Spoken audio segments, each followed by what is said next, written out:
दोस्तों, अरबियन सी में, अरब सागर में ईरान ने सीधी सैटेलाइट इमेज, ये देखिए, ईरान ने ब्लर है क्योंकि सैटेलाइट इमेज है और अंधेरा है। ईरान ने अमेरिकी युद्धपोत को निशाना बनाया। सैटेलाइट इमेज से साफ नजर आ रहा है कि युद्धपोत में आग लगी है। अमेरिका का युद्धपोत तबाह हुआ है। अमेरिका मान नहीं रहा है, ईरान ने कंफर्म किया है। अमेरिका मानेगा भी नहीं क्योंकि चारों तरफ से जो लाल हो रहा है, पिट रहा है और उसके पास जवाब नहीं है, तो बयानात वो ऐसे दे रहा है जैसे कि वो तो जीत ही गया। हजरात, जीतता वो तब जब खामनाई के शहीद होते ही ईरानियन गवर्नमेंट सरेंडर कर देती। अभी तक ईरान ना झुका है ना रुका है। लीजिए, बड़ी बड़ी खबर इस एक वीडियो में दे रहा हूं, शेयर कर दीजिएगा। दोस्तों, आपको बता चुका था मैं कि अमेरिका नहीं जीत पा रहा है। ईरान को बहुत जल्दी हराने का ख्वाब देखा था, लेकिन वो प्लान फेल हो गया। ईरान लंबी जंग के लिए तैयार है। अब ऐसे में अमेरिका को दिख गया कि वो सामने से नहीं लड़ सकता। इजराइल को दिख गया कि हम सामने से नहीं लड़ सकते। अब तो हुआ यह है कि जो कुर्दिस्तान है, जो कुर्द के लोग हैं, कुर्द कम्युनिटी है, उसको इराक के अंदर मैंने अपडेट दिया था, हवाई जहाज से एयर ड्रॉप किया। अमेरिका ने हथियार फेंके। इराक की फौज देखने गई कि अमेरिका क्या फेंक रहा है, तो उनके ऊपर बमबारी कर डाली, इंटरनेशनल लॉ का उल्लंघन। फिर उसके बाद कुर्द से कहा था कि तुम ईरान की जमीन पर घुसो और ईरान पर जमीनी कब्जा करो, जमीनी हमला करो और ईरान में आतंक फैलाओ। लीजिए, कुर्द ने अपने बाप की बात मान ली। तमाम अपडेट आ चुके हैं। ये देखिए, I-24 इजराइल का सरकारी अखबार है। बात सामने आ गई है, लाइव अपडेट है। ईरान के अंदर जमीनी हमला हो गया है। अल्लाह अकबर। ईरान के अंदर कुर्द के आतंकियों ने, कुर्द के दंगाइयों ने, कुर्दिस्तान के लोगों ने ईरान के अंदर जमीनी हमले शुरू कर दिए हैं। कुर्द के लीडर ने कबूल किया है कि हमने हमले शुरू किए हैं, लेकिन हमला करते ही पैंट से टट्टी भी निकल रही है।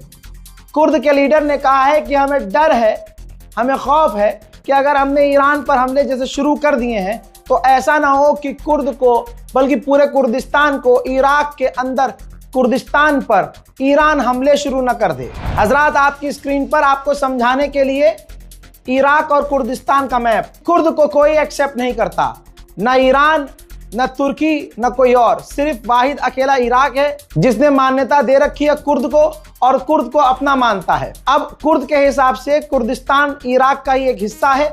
इराक उसे अपना कहता है, लेकिन कुर्द के लोग कहते हैं कि हमारा है, ये कुर्दिस्तान है। ऐसे ही कुर्दिस्तान की अलग सरकार उन्होंने बना रखी है, इराक ने मान्यता दे रखी है।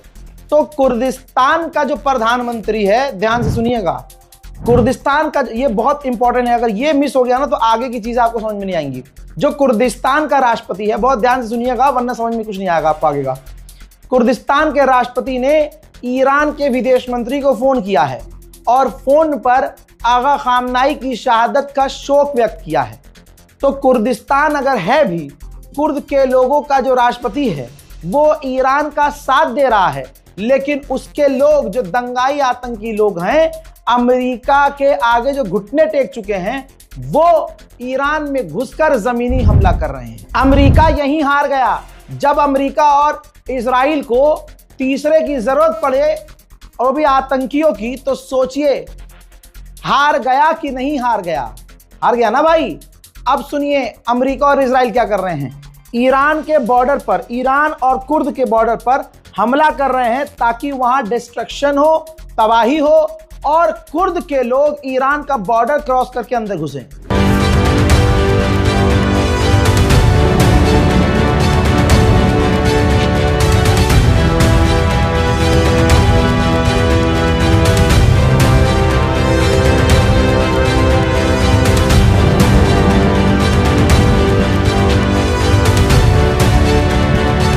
वहीं अमेरिका, सऊदी अरब दोनों मिलकर कुछ बड़ा प्लान कर रहे हैं। अमेरिका के विदेश मंत्री ने सऊदी अरब के विदेश मंत्री से फोन पर बात की है। खामनाई को तो छीन लिया, लेकिन खामनाई के लाल ने, हैदर के लाल ने, जिनको तुम काफिर कहते थे, उन्होंने तुम्हें करबला याद दिला दी, उन्होंने तुम्हें हुजूर के जमाने की जंग याद दिला दी।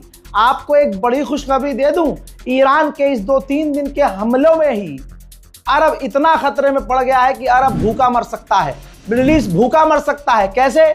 ये रही रिपोर्ट। ईरान के खतरनाक हमलों की वजह से मिडिल ईस्ट में, पर्शियन गल्फ में और स्ट्रेट ऑफ हॉर्मूज में 85% जो खाना इंपोर्ट करता है अरब कुछ बनाता थोड़ी है, सब इंपोर्ट करता है। तो अरब देश जो खाना इंपोर्ट करते हैं 85% अब वो खतरे में पड़ चुका है, खाना इंपोर्ट नहीं कर पा रहे हैं। 85% अब वो खाना इंपोर्ट, खाद्य उत्पादक इंपोर्ट नहीं कर पा रहे हैं। जैसा मैंने आपसे पहले ही कहा था हजरात मोहतरम, ये वीडियो बहुत इंपॉर्टेंट है, इंफॉर्मेशन से भरी हुई है। ईरान ने धमकी दी है, बहुत बड़ी धमकी। ये पोस्ट जारी किया है जिसमें इजराइल का डिमोना न्यूक्लियर रिएक्टर नजर आ रहा है। ये बहुत बड़ी धमकी है क्योंकि ईरान इस वक्त जो कह रहा है वो कर रहा है, और वो पहले कर देता है फिर बताता है। ईरान ने धमकी दी है कि अगर हमारी गवर्नमेंट गिराने की कोशिश की तो हम इजराइल के न्यूक्लियर साइट पर हमला करके उड़ा देंगे। ये होती है धमकी भाई। अब खेल रहा है ईरान खतरनाक। और आगे ईरान ने पता है क्या कहा? ईरान ने कहा कि अभी तो हम हमले और बढ़ाएंगे। बेलारूस के राष्ट्रपति लुकाशेंको ने अमेरिका की खुले में निंदा की और कहा कि उनको पता भी नहीं है कि खामनाई को शहीद करके उन्होंने क्या शुरू कर दिया है। पूरी दुनिया जल रही है इस आग में और खामनाई को शहीद करना सरासर गलत था। हम हर तरह से ईरान के इस शोक में साथ हैं। अमेरिका ने कहा था, अमेरिका के डिफेंस मिनिस्टर ने, कि ईरान के पास अब ड्रोन कम हो गए हैं, लेकिन सच्चाई अब दिखाता हूं कि इराक में ईरान अभी भी ड्रोन भेज रहा है और अमेरिका उसे मार कर गिराने की कोशिश कर रहा है।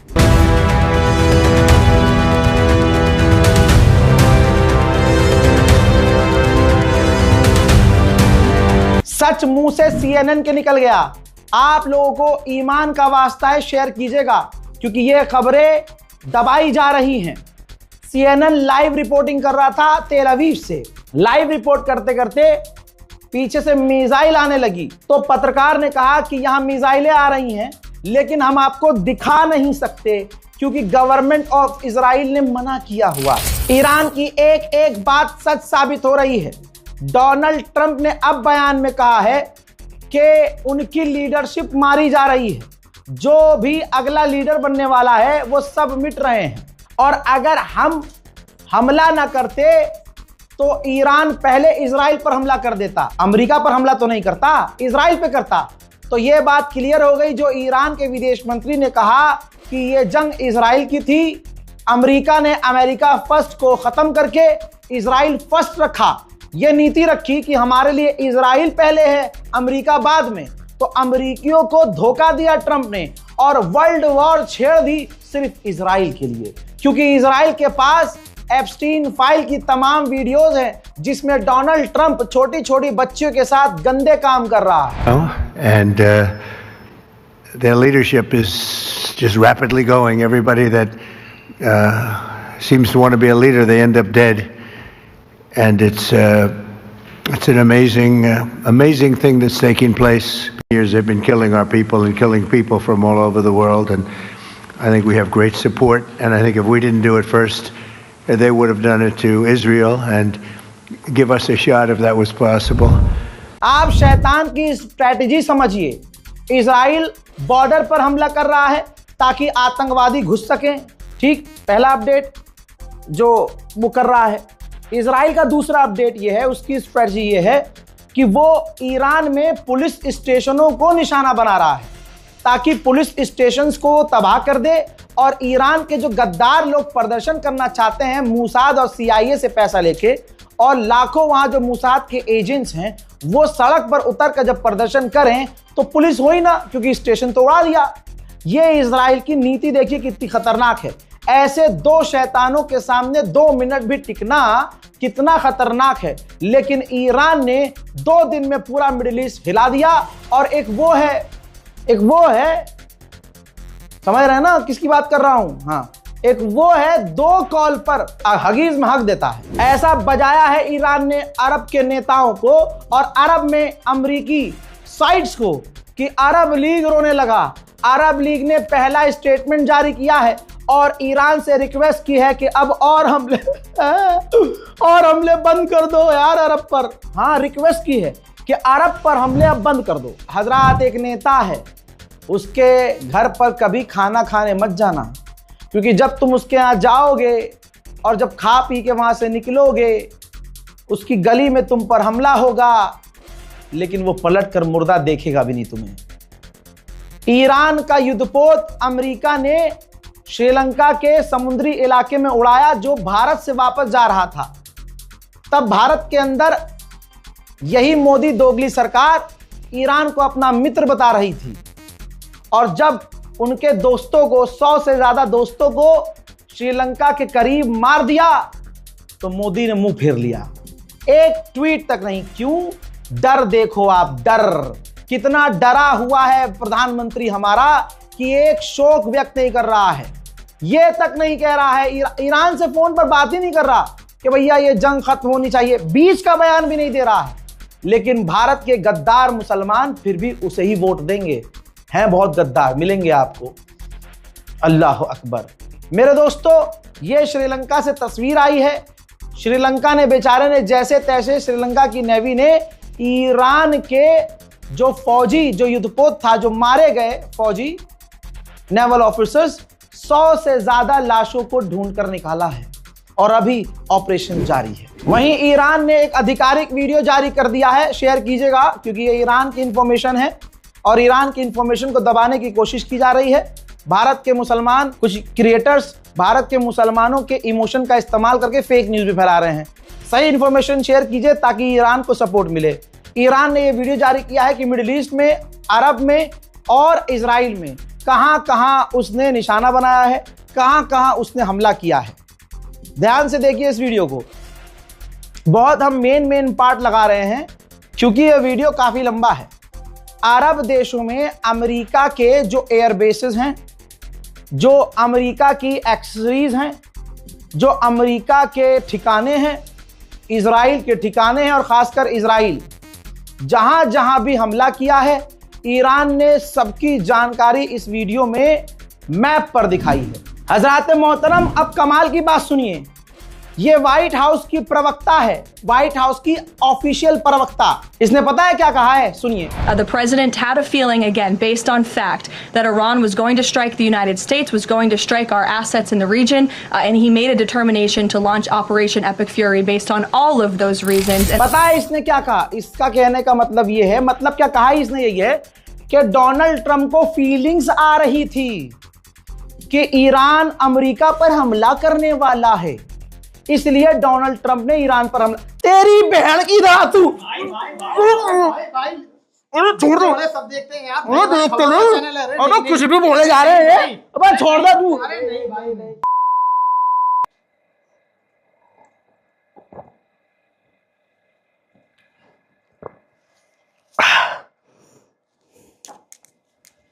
उधर यूएन ने कहा है कि 2 दिनों के अंदर 1 लाख यानी 1.25 लाख ईरानियों ने तेहरान छोड़ दिया है, यानी तेहरान से निकलकर वे दूसरे शहरों में चले गए हैं। अमेरिका कह रहा है कि ईरान हमला नहीं कर पा रहा है। मेरा बस चलता तो मैं अपनी मिसाइल दिखा देता इन्हें। बहरहाल ये इराक देखिए, इराक में जो अमेरिका का बेस है, आप बिफोर आफ्टर देख लीजिए। जो आपके लेफ्ट साइड तस्वीर है, ये अमेरिका का बेस हमले से पहले है और राइट साइड में जो तस्वीर लगी हुई है वो हमले के बाद है। सब कुछ जला हुआ है, तबाह नजर आ रहा है।